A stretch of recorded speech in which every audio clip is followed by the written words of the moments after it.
Hi viewers, welcome everyone. StumbleMate is a channel for those interested in higher education. Please subscribe the channel if you would like to follow up on the videos on higher education. Today we have Ashok with us. Ashok is a master's in electrical and computing engineering from University of Toronto. So let us know his experience and the way he got his academics going. Hi Ashok. Yeah, hi, Venkatesh. Nice to meet you and thank you for having me here. Thank you. Thanks for joining, Ashok. Can you please introduce about yourself, your background, Ashok? Yeah, so I'm Ashok.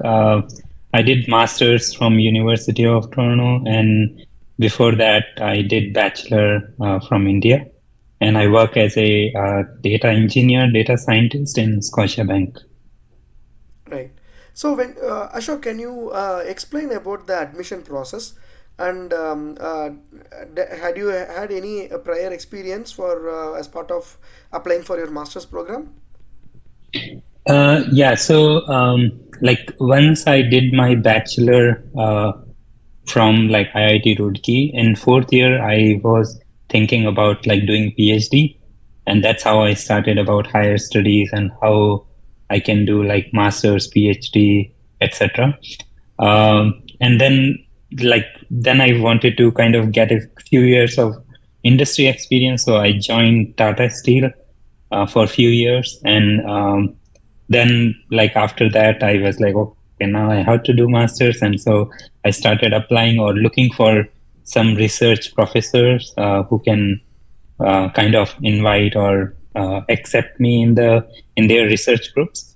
And so I started like kind of connecting with them and applying formally into the university admission. Yeah, so like I did my master's in applied science, which is a research stream master's in Canada. There is also masters of engineering, which is professional masters in Canada, where you mostly do coursework, but you can also do some projects under professor. And I was planning to do PhD, but I think after masters I exited academia, and now I'm in industry for almost 2 years. Yeah. Right. So you researched about the options of doing PhD. You connected with professors, but you were finally you decided to apply on the applied science field in the electrical and computing engineering from the University of Toronto, and that's how Yeah. you things all happened, right? Yeah, so like for like usually for PhD or even for masters in research, if you want to like do thesis under your masters, you connect with any professor you want to work with. But like if that is a favorable and you want to pursue that path, and then and you look for like some opportunity, and if professors are looking for graduate students in their graduate programs, which includes masters or PhD, and then yeah, you just approach them, and then you find if they are relevant or you find that research lab interesting, and then they interview you, and then they ask you to apply formally, which is like usually application how it works, where you submit uh, all the application package, including like statement of purpose, all the grades, exams, etc. And then you get accepted in one of those labs. Right. Yeah. So it's kind of a this Masters of Applied Science program is very closer to a PhD program, like kind of mini PhD program. But Master of Engineering is kind of like formal masters, which we do, uh, like which is like very popular MS in US, which people are very Right. familiar with. Right. Right. Yeah. So it is Hmm. like a thesis versus course-based Exactly. structure, right? Hmm. And I believe that what you did was a course-based or thesis, Ashok. It was a thesis based masters, so where you do coursework for first year, like first three terms, and then second year or last three terms you do your thesis and complete your thesis and then graduate. Yeah, so thesis is like one of the requirement in this program. Right. Great. Yeah. Great. Great. Mhm. So, what were the exams that you had to give for joining this thesis program? The IELTS kind of. Yes. Yeah, so usually like you need to have like some English proficiency exam, either TOEFL or IELTS. Yeah, and both works in Canada. And for I think mostly most program in US ask for GRE, obviously, and then TOEFL or IELTS. And I did TOEFL, and I didn't do GRE because I didn't want to go to USA Mm, at that time. right. Uh, and so yeah, I wrote TOEFL, and that was one of the like English proficiency exam. Others you have to like provide your undergrad transcripts, and you have to provide obviously like that reference letters, Mm-hmm. like recommendation letters, Mm, and a statement of purpose why you want to do it, and you have to make a very compelling case that why you are the best candidate in the research group and so on. And in the research program, you also, if you have and like some research projects or some research publications that really make your application stand out. mm-hmm. So if those applications, I mean, publications are already there, and if you list them, then it really works well. And I had a couple of publications, so it kind of like made the case really strong for the professor to accept, I believe. Mm-hmm. So when you are studying at IIT itself, you had some publications being made as part of your undergraduate degree. Is that so? Yeah, so I did internship after my third year, and during that internship, I did research in kind of substation automation, which is a part of smart grid and electrical engineering domain. And during that internship, I did like few conference and journal publications, and yeah, that kind of like there were a couple of them and here and there. So they were like kind of highlighted that during undergrad I wrote them. Obviously, like I worked with few faculty members from India and some of them from Carnegie Mellon. Mm-hmm. And so, yeah. Right. So I understand the research during your undergraduate or prior to applying the thesis course really helped. And how about the work experience? Does it get counted in the thesis? Since because it's a thesis based program, how much is the work experience get counted? Do they really look for people with work experience, or is it more towards research? I think industry experience or work experience after your undergrads is kind of looked as like professionalism, and you can apply what you studied in your 4 year program in your undergrad. So, in my case, I worked in a very closer industry. For example, I did electrical engineering, and I worked in a very power generation plant in like industry as well. So where I worked with very not exactly but very close field of study. And so I highlighted that experience that I have like professional experience as well, which I know like obviously academic papers as well as some like industrial experience, and that combines really well because you know like which research would be interested or like will be propagated into the industry. Most of the time research are academic only, unfortunately, Mm-hmm. and that's okay too. Like it's just you push the boundary of the knowledge. But if you apply the research into industry, for example, in utilities or power utility, if you can improve their something, then they are really happy about it. So if you have an experience which is relevant to your graduate program, that's a very strong point. If you have other experience, that's also good because you know how to work in a professional network and how you gain different skills. It can be like software engineering skills. If I had worked in a IT company, I guess, like where I did like algorithms and stuff or programming, that's also helpful because in graduate programs, you have to do a lot of coding to play with data, to make some visualization graphs and show your work. So yeah, that really helps. Like in addition to your undergrad. Right. So you did your undergrad in electrical engineering and then pursued your masters in the thesis in a similar field. But were all the students were from a similar background, or were there diversity in terms of the student selection? So in the thesis program, yes, there were like people from all around the world, and like there are like obviously under one professor you have a kind of a mix of similar interest in terms of your research or technical skills.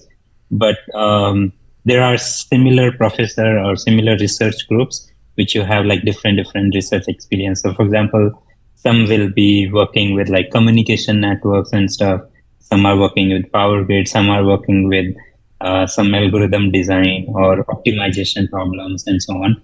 So this is around like thesis program, but when you enter into the university, you have like all the batchmates who are working or like joining the same coursework which you are doing, and you can select any coursework you want, and you have like really international exposure. And like, yeah, and people are doing multiple programs. Some are doing PhD, some are doing professional master of engineering, some are doing MSc, and even some like computer science program which are different. So yeah, it's a very like mixture or amalgam of really different skills. And yeah, like that really helps. And also like in university, when you enter, you have like not only your faculty or like branch of study, but you have like multiple faculties, and you can take any course you want and so on. So, and also like student life in general is amazing. Nice, nice. So, how was the visa process after getting the admit letter? What are the next steps to obtain the visa? Yeah, for Canada, like the immigration process is very straightforward. Like I would say it's very simple and very directed, and it's very like crystal clear, I would say. So most of the required documents are listed that you have to provide those documents. And I would recommend anyone that you go through the documents yourself and do not hire any representative, which I strongly recommend, because when you go through your application yourself, you have like lot of details. You learn the process. You know why one step is necessary versus another, and so on. So you get your offer letter. You get some support of finance or your study. In research or PhD, you sometimes get funding, so you can add that later. And then you have to provide all the personal details and like background details. And yeah, it's like creating an account, submitting all those documents which you need, and then submitting the application. And after some time, they will ask for passport for like that Yeah, visa stamp and stuff. Yeah, and I find like Canadian immigration is really fast. They don't need an interview usually. yeah, But for F1 visa in US, you have to give an interview and so on. yeah, Yeah. yeah, yeah. That is well said. Like, I also strongly recommend the viewers to process their visa application by themselves. Usually, it is a very clear structure, the application forms, as what documents are needed. Everything is straightforward. There is no shortcuts or there are no back doors. As long as you are an authentic applicant, your application will get approved for sure from a reputed Mhm. institution. There is no reason why they would not approve, right? That's a very Yeah. valid point. So since this is a thesis based course, you must have received funding. And does the funding cover the tuition fees? How good the funding for this program is? Yeah, so if you are interested in like research programs, most of the, I think all of the Masters of Applied Science programs in Canada and in all the universities covers your tuition fees and some expenses. So you are part of a research group where professor funds your education, but you work for the professor as part of your thesis. So some like industrial research or some like um, National Research Institute and stuff, they fund the professor's research group and for doing some research, and then professor hires kind of graduate student, Mm, mostly PhD student, but sometimes master students to conduct the research. And in that response, you get the funding and you do the masters along that. So that's a really good point. But also you get like teaching assistantship if you mm, want to like give back to undergrad students and get some extra financial aid. And like even if you're in any other program, you can always get tuition assistantship. And so I did like research assistantship, which is like mm. working with professor on a research project, but also tuition assistantship, which is like becoming a TA Yeah. for few courses. Yeah. Right, right, right. As part of this program, is students allowed to do? I understand you should work under the professor, but were you also allowed to do an internship with a corporate company? Were you allowed to go and work in Um, corporate environment? yeah, that's a good question, and it's a really like it's a I would say it's a very powerful profile to have if you have an internship within your master's program.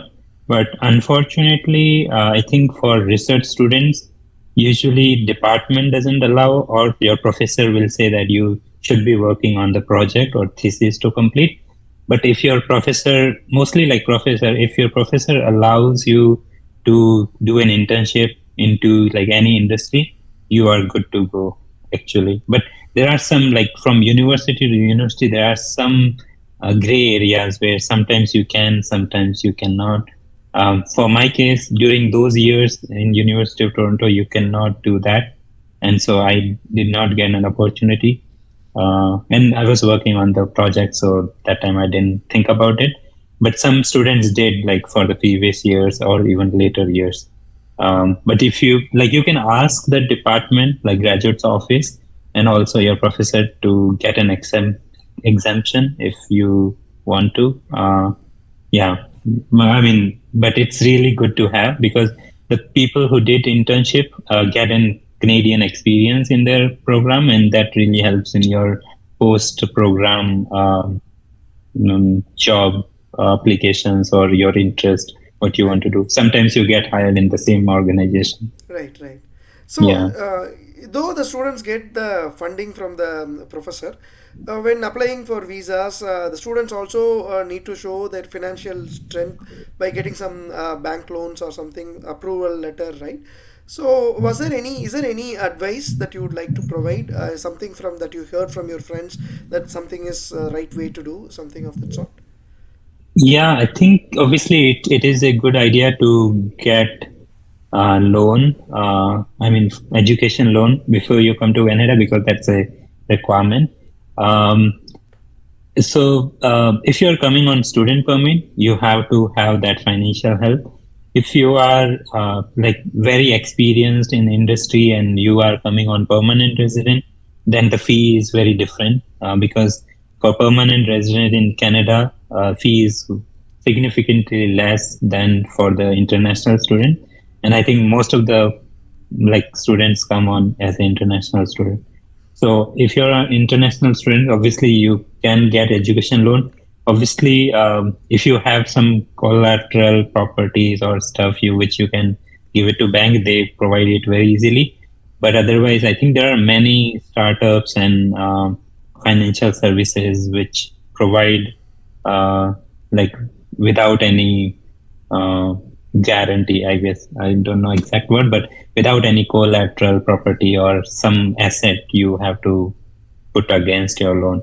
So Right. I think, yeah, I wouldn't name anyone because I haven't used the product, All right. but there are multiple options to do that. And obviously, I think in like a standard conventional banks, they also allow that now for foreign studies. And there are good grants I would recommend if you're coming for foreign like studies or study abroad. Like one is I think Tata Endowment because I worked in Tata, so I know about that. I think there are two, three other scholarship which are provided if you are coming on a foreign education.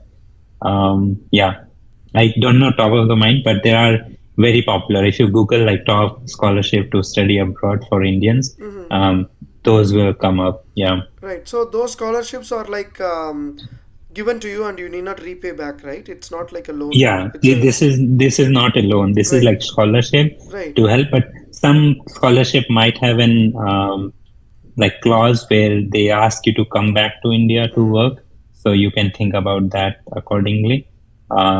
But otherwise, most of the scholarship are just to support your studies and like kind of yeah, kind of giving back. Yeah, but education loans are also good options, and there are multiple ways you can repay even during your education in Canada. You can obviously work part time. You can work full time on the campus. Uh, and that is unlimited hours. I think now you can work any part-time unlimited as well. There, like Canadian government is really supportive of international students. So yeah, and even during your program, you can like check off your living expenses or some educational loan as well. And there are like good opportunities in industry. You can work part time or get connections, or after you start working, it's very fast. Like yeah, Yeah, yeah. even though right now economy is little bit struggling, but in general you have good job prospectus Right. based on what you want to do. Yeah. Right. Regardless of the time that the viewers are watching this video, always good to check the current rules that allows you to work how many number of hours. Because a Hmm. lot of things change right after COVID, lot of rules changes. So please always check the current rules that are applicable by the time that you are coming and studying abroad. And like Ashok said, it is always the point is to have the financial guarantee showing to the visa officers, either in the Yeah. form of bank loan or some fixed deposits that one have. But a financial guarantee is what it's a mandatory requirement, especially for those students who come abroad. They want to know that they can survive on their money. They Hmm. have enough funding to have their education uninterrupted, right? Great. Yeah. Yeah, yeah, yeah. That's fantastic, Ashok. So, how are the apart from the research that will be based on the professor that you choose, or professor who choose you? What are the other subjects that one get to study, and how does the course is structured? Yeah, so for Masters of Applied Science program, in general, for I think engineering or even in the applied science faculty of applied science and engineering, which is popular in Canada, um, in most of the university, I think the requirements are like this. You do coursework, which are like required course for your graduate program. So you take like 2 to 5 courses during your first year, and these are graduate courses, so a little bit heavy on your. So if we say like 2 courses per semester or per term, it seems less, but it's really heavy in terms of like um, how much you have to put in assignments and projects. And each graduate course has some project around it at the end. So you have to showcase what you learned and how you're applying into some problem statement. So, in your first 2 terms, which is like usually fall and winter term, you have to complete all those courses. If you want to like keep 1 or 2 courses for next term, you can keep that. But I finished like all 5 courses in the first 2 terms, and then last all the remaining terms, I planned research accordingly, and also did some optional courses which I thought might be helpful. So you can take extra courses if you want and make it no credit courses and so on. So you don't have to like even do lot of work into the course. You can just sit around and watch lectures and also get what you need from the course and so on. So usually, yeah, so 5 or 6 courses for your base foundation layer, and then thesis on top of it. And in thesis, you have to like do multiple experimentation, work with depending on how your thesis is, experiment work or theoretical work, and then you do comparison and do literature review about what has been done before, and then you club at the end by writing the thesis, which takes around 1 to 2 months as well. And it there are a lot of like requirements, and obviously other graduate students and professor help you in that. So yeah, and there are some academic writing courses. So if you don't know or struggle, which usually like master students struggle with, is like technical writing, how you write what you have done and how to present in the academic paper or academic template thesis. Yeah, so this is how this program is structured. But obviously, I know obviously, most of my friends and are in the MEng program where you do like courses for all the terms and some project in between. And you can also do a Masters of Engineering project. And in that project, you can showcase, which is very short term, like one term only. So you have to present those skills what you have done, and that can be a research assistant help as well. So professor kind of help you to uh, research during that term. So yeah, there is an option even in MNG program to work with professors during your 1 or 2 term. Okay. I have another question. When you were researching, what are the points that made you to choose University of Toronto? Mm. Yeah, so when you like in general, when you come into research program or graduate program where you work with professor, you kind of research about professor as well before you choose the university, etc. So I had like couple of professors in mind who work in an area which I'm interested in and where I can get selected. And I had like previous experience around it. So I had kind of shortlisted all those professors, and then I wanted to see if they are looking for graduate students. So University of Toronto, obviously, like very top university in Canada, and then you have like, and it's a really research oriented university. For example, University of Waterloo is really popular in engineering as well, and it's very like professional as well as research oriented. Um, and in University of Toronto, the faculty is small, the engineering faculty compared to other universities. But like professor I wanted to work with, she's amazing. She's the leader in what the whole field is. So she was hiring in her group. So I was like, okay, I will apply to this professor. And we had like couple of interviews and lengthy process before I did the formal application. And yeah, so she selected me, and yeah, that's how it started. So like it's more about like who you want to work with, and if they are also uh, like selecting you to work with. um, and yeah, in general, like I was happy and glad to like kind of be part of her group and work with the 2 years during that. Initially I wanted to do PhD as well, but I think in the mid masters I thought of just completing masters and then working in industry.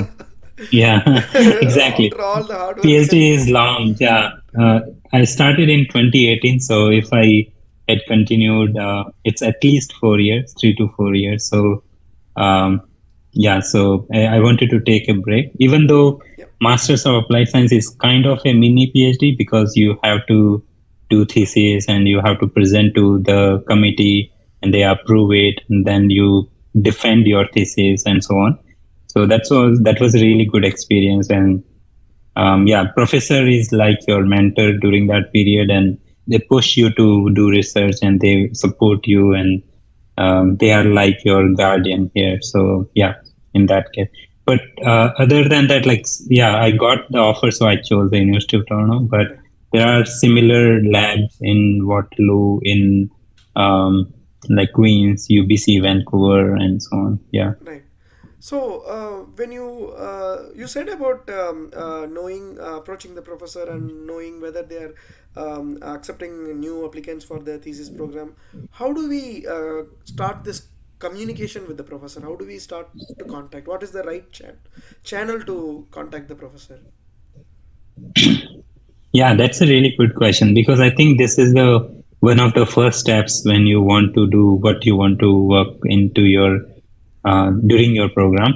So usually when you just look out for the professor which you are interested in, at least like 6 months or even 1 year before you want to apply, actually, like not join, like apply. So almost 1.5 years before you know kind of what you want to do, which field you are interested in research, this is like this. But in yeah, so that's what I'm suggesting. So I knew professor like at the end of my undergrad, and also multiple professors in US and in Canada.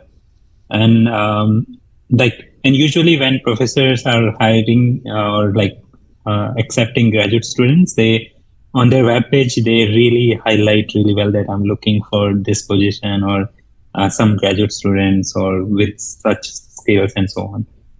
And they have their webpage usually updated. if there are older web page, they direct link to a new web page and so on. So you just track those web page and see if you have a new application usually.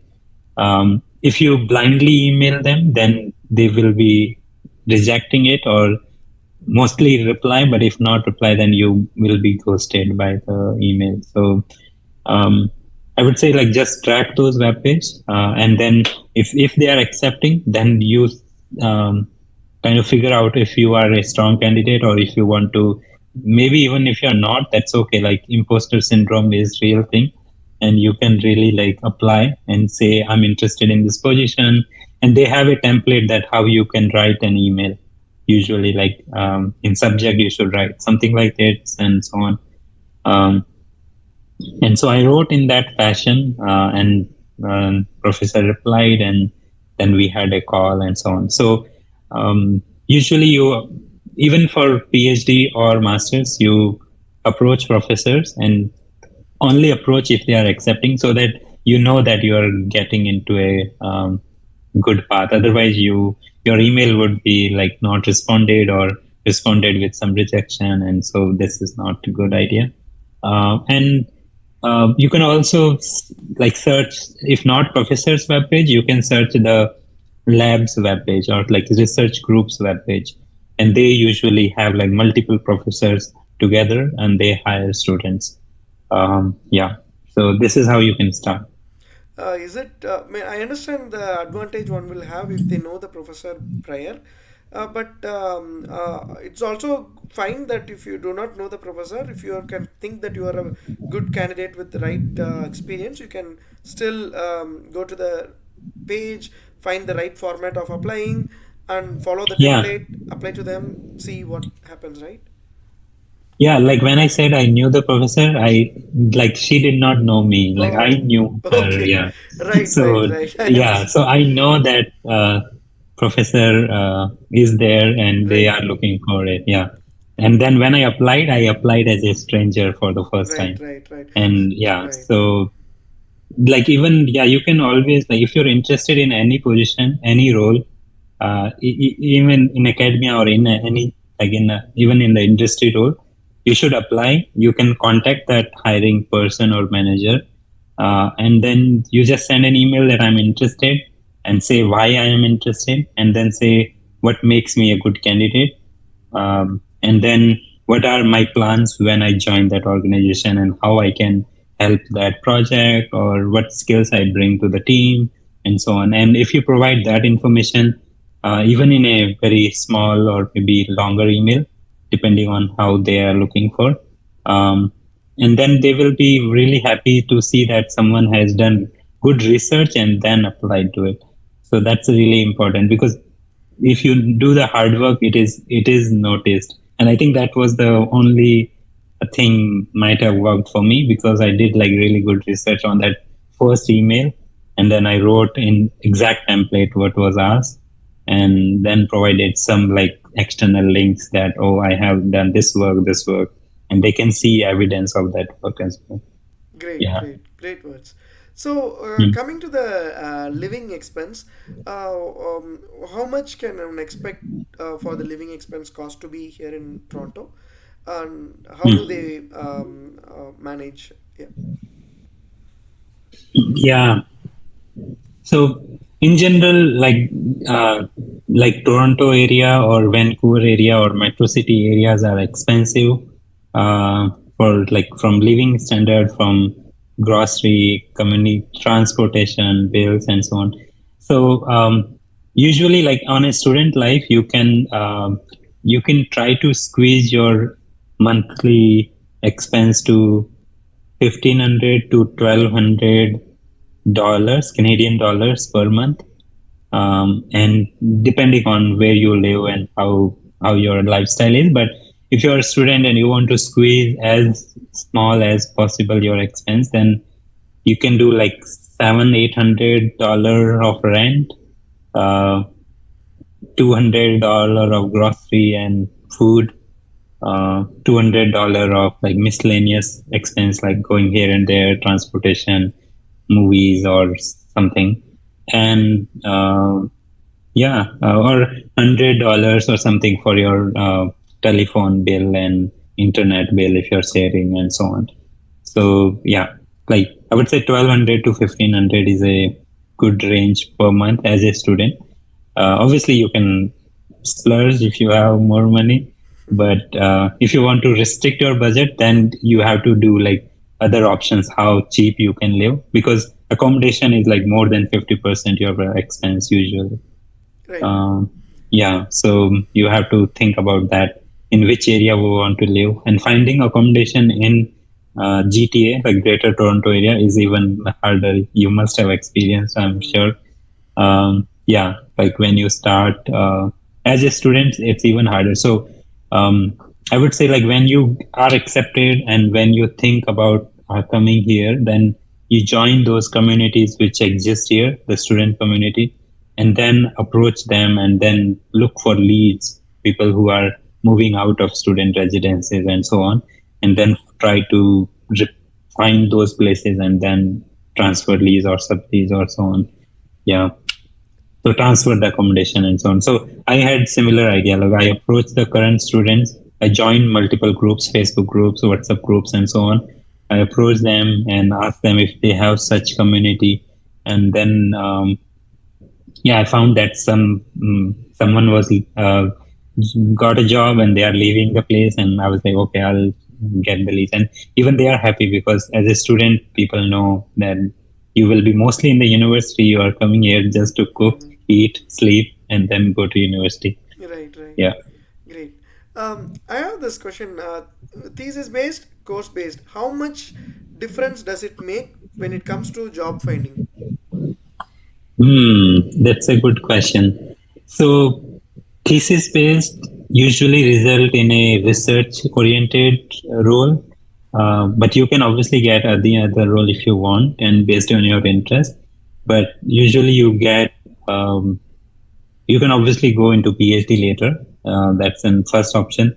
Second option, you go into some research oriented lab in industry. So like research engineer, research scientist, and so on, which is like you continue what you have done.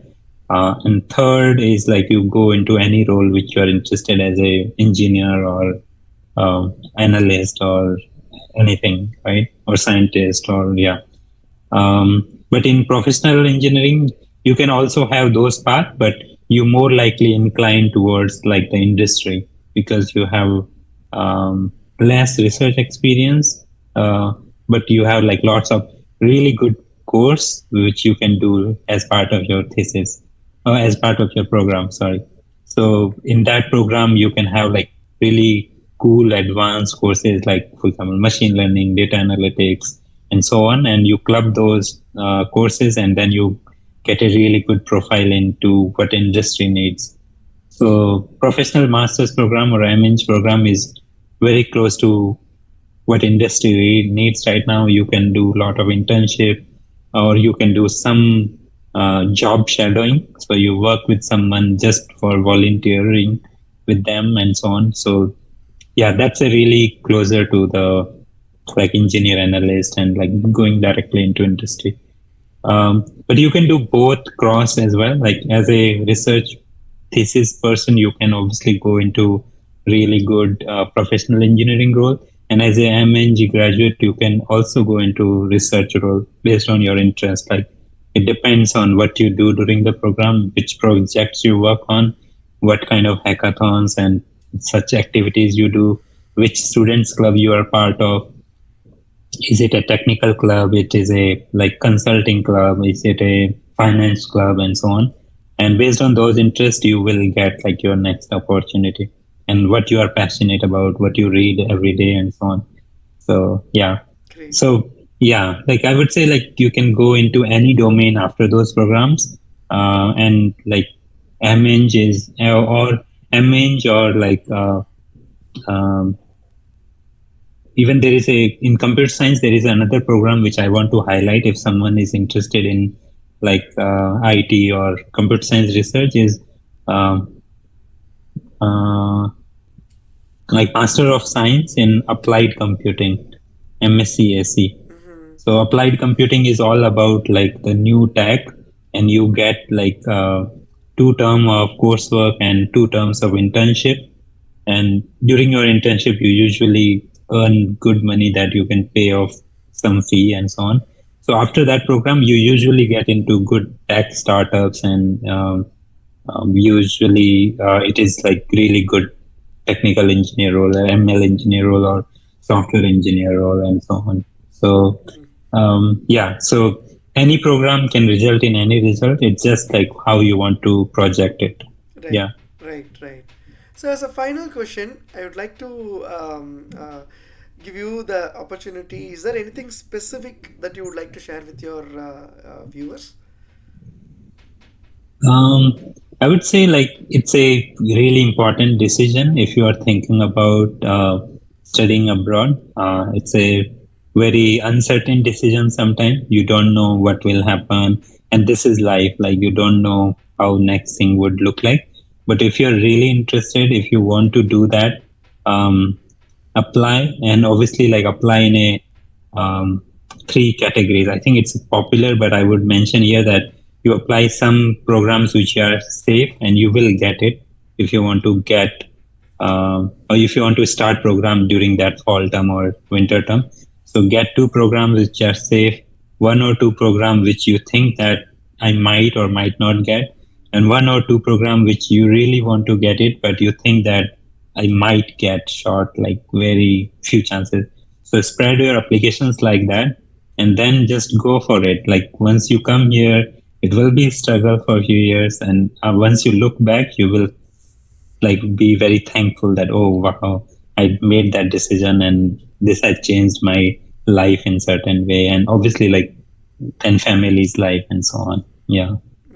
Yeah, true words, true words. Yeah, great. Thanks a lot, Ashok. Viewers, just like this is the experience of Ashok. Just like I always say, not two people's experience are same. So take it as a guidance in terms of what to expect, how things will be in a thesis program, and what kind of an approach one should take to for the research that one should make to find the right professor, right course, and the final point that Ashok mentioned, there will be struggles, expected struggles, and you need to work along, and eventually things will settle down as you put your hard work. Everything will come in align, and do your thorough research. Do not export it to some third party and expect him or she her to do everything for you in a correct manner. You have to do the research, and please research more into what you want to get and where do you want to go. Great words. Thanks a lot, Ashok. Thanks for joining today. Yeah, thanks for having me, Ventesh, and you are doing amazing job of like bringing and consolidating all the knowledge which is the spread around here and